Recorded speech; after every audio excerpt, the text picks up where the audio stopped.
Life as We Know It with Tom Walton. Back in the 1990s, comedian Norm Crosby was an MC at a beauty pageant held, of all places, on a cruise ship in the Caribbean. As he walked along the line of contestants, introducing them one by one, he stopped abruptly at one young lady when he noticed on her note card that she was only 16 years old. "My God," Mr. Crosby marveled, "I've got shirts older than her." Well, I can relate, so do I.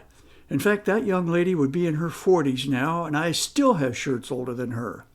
It's an affliction difficult to explain, and I trust it is more common in men than women. Women replace. Men stick with what works. My wife has shoes that she's never worn. I have shoes I only toss out when the soles wear through. It's the same with clothes. When I buy a shirt, it's with me for the long haul. Longevity trumps style. I have a shirt with lapels that reach all the way to the shoulders. They're long enough to function as earmuffs in an emergency. Now, I'm willing to accept goofiness if that is the price of comfort on a really cold day. But even I have my limits. This is a shirt that would have looked weird even in the 1970s, yet it hangs around. Then there's the brown sweater with a big oval elbow patch on each sleeve. I've had it for 30 years. It might have been a trendy thing in the 1980s when Mr. Rogers was rocking it, but he's gone and I've moved on. One day it will go. That day is not today. Another sweater is so stretched out of shape, it could now function as a tent.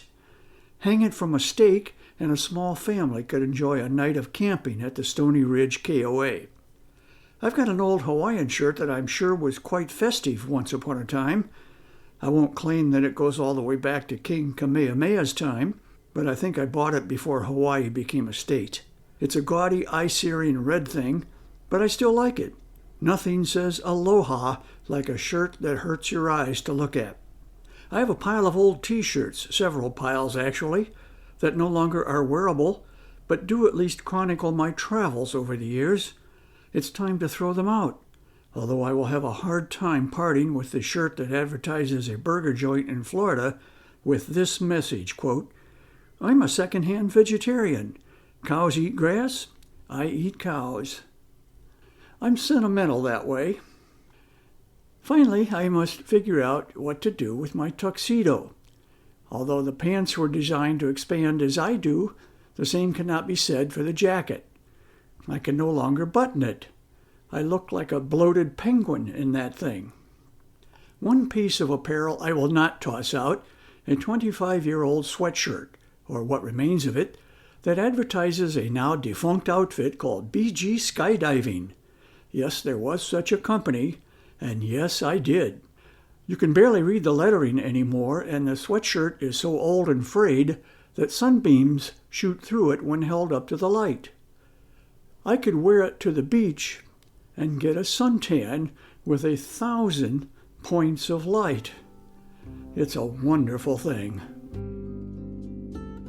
Life as We Know It is written and hosted by Tom Walton and is a production of WGTE Public Media. Life as We Know It with Tom Walton can be heard on WGTE FM 91 every Monday afternoon during All Things Considered at 5:44 p.m. Or hear past episodes at WGTE.org/life.